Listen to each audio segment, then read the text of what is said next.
बिस्मिल्लाहिर्रहमानिर्रहीम। अस्सलाम वालेकुम। आप देख रहे हैं राजों से भरे चैनल सीक्रेट सीकर उर्दू को। सन 325 ईस्वी में रोमा की हुकूमत ने वक्त के बड़े पादरी डायोनिसस एक्सीगेस को जिम्मेदारी सौंपी कि वो एक कैलेंडर तैयार करे जो ईस्वी कैलेंडर कहलाए, मगर बड़े पादरी के हिसाब में गलती हो गई और वो हजरत ईसा अलैहिस्सलाम की जिंदगी के 5 साल खा गया।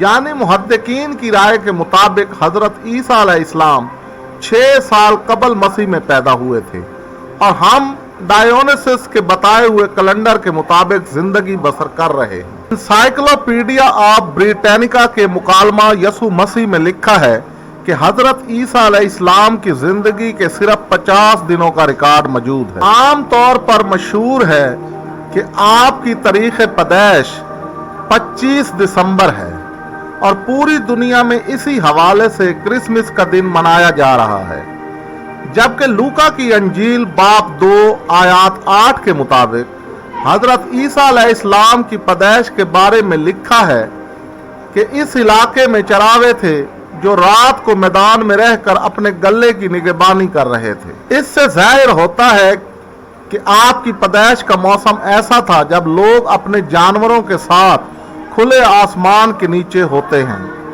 जबकि दिसंबर का महीना शदीद सर्दी का होता है। फलस्तीन में तो दिसंबर बारिश और सख्त धुंध का महीना होता है। कुरान पाक में है कि आपकी विलादत खजूर के दरख्त के पास हुई। इस वक्त खजूर का फल मौजूद था। खजूर पर फल का मौसम जून जुलाई में होता है। एक ईसाई मुफक्कर एज ग्रॉ की तफसीर पेकन में अंजील लूका के बयान पर तबसरा करते हुए लिखता है कि यह मौसम माह दिसंबर का नहीं हो सकता। रिसाला मीनार निगहबानी जनवरी 1999 की सफ़ा 29 पर लिखा है, हिस्ट्री टुडे के मुताबिक रोम के बादशाह औरलीन ने पालमेरा की मलका लोबिया को शिकस्त देने के बाद वहां के मंदिर से सूरज देवता के मुजस्मों को उठाया और अपने नए बनाए गए मंदिरों में रखा। 674 ईस्वी में 25 दिसंबर को सूरज देवता का त्यौहार मनाया गया। बाद जब रोम के हुक्मरानों ने मसीहत कबूल कर ली तो यही त्यौहार मसीह के जन्मदिन के तौर पर मनाने लगे, ताकि पुराने त्यौहारों की मकबूलियत से फायदा उठाकर दीन मसीह को रवाज दिया जा सके। अनाजील में कहीं भी इस दिन को मनाने का हुक्म मौजूद नहीं, ना ही हजरत ईसा अलैहिस्सलाम ने बजाते खुद 25 दिसंबर को क्रिसमस मनाया। किसी हवारी ने भी कभी क्रिसमस डे नहीं मनाया। सेंट पॉल, जिसने दीन मसीह की तरदीद की, इसके खतूत में भी ऐसा कोई तस्करा नहीं मिलता। हैरत की बात यह है कि तारीख विलादत यसु मसीह से सही मायनों में कोई भी बाखबर नहीं। तारीख दिन तो दूर, माह और साल विलादत का भी हतमी इल्म नहीं। हजरत ईसा अलैहिस्सलाम की पैदाइश की तारीख और जाए पैदाइश गैर यकीनी है। मरकस और यूहन्ना अपनी अंजील में कुछ नहीं लिखते। मत्ता के अब्वाब 1 और 2 की वो कहानी जिसमें यसु की पैदाइश और बचपन को हेरोड अव्वल के अहद और उसकी हुकूमत बदलने यानी 4 कबल मसीह से मंसूब किया जाता है, और दूसरी तरफ लूका बाब 2 की रूह से यसु की पैदाइश शहनशाह अगस्त के अहद में यहूदिया में होने वाली मर्दम शुमारी 6 ईस्वी से मंसूख की गई है।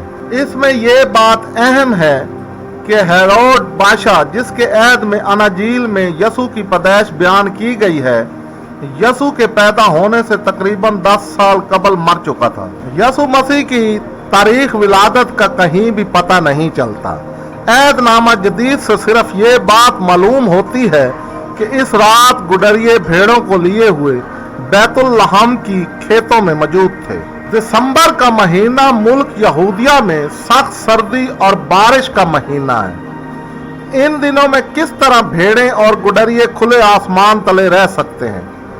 फिर सोचने की बात यह है कि शदीद सर्दी और बर्फबारी के इस महीने में खुले आसमान तले नौमलूद को चरनी में कैसे रखा जा सकता है? इसके बरक्स अगर आप कुरान करीम को देखें तो इस सिलसिले में सूरह मरियम पढ़ने से मालूम होता है कि जब हजरत मरियम को दर्द ज़ा की तकलीफ ज़्यादा हुई तो अल्लाह ताला ने उनको हदायत की कि खजूरों के तनों को हिलाएं और ताज़ा पकी हुई खजूरें खाएं। अब फ़लस्तीन में मौसम गर्मा के वक्त यानी जून जुलाई में ही खजूरें पकती हैं। इससे ये भी अमर वाज़ेह हो जाता है कि हज़रत ईसा की विलादत जून या जुलाई के किसी महीने में हुई थी, और जाहिर है गुडरिये भी गर्मी के मौसम में भेड़ों को खुले आसमान तले छोड़ सकते थे, और इस महीने में नौ मौलूद को कपड़े में लपेटकर चरनी में रखा भी जा सकता है। अगर हम लूका की अंजील पर गौर करें तो बकौल लूका छठे महीने फरिश्ते ने मरियम को खुशखबरी दी कि तू हामला होगी। छठे महीने यानी जून के महीने में फरिश्ता हजरत मरियम को पैगाम देता है कि हामला होगी। अगर 7वां महीना हमल का पहला महीना गिना जाए तो विलादत अप्रैल के आखिर या मई के शुरू में होगी। हमल कभी कभी 10 माह का भी होता है। इस तरह जून का आखिर या जुलाई का शुरू होता है। क्योंकि हजरत ईसा से 5 सदियां कबल 25 दिसंबर एक मुकद्दस तारीख समझी जाती थी, बहुत से सूरज देवता इस तारीख को पैदा हुए। इसीलिए राहब ने आफताब परस्त अक़वाम में ईसाईयत को मकबूल बनाने के लिए हजरत ईसा की तारीख पैदाइश 25 दिसंबर मुकर्रर कर दी, और लूका के बयान की तरफ किसी ने जरा बराबर भी तवज्जो ना दी। ये थी हमारी आज की वीडियो। अगर आपको ये वीडियो पसंद आई हो तो इसे लाइक करें, शेयर करें और कमेंट्स बॉक्स में अपनी कीमती आरा से हमें ज़रूर आगाह करें। शुक्रिया।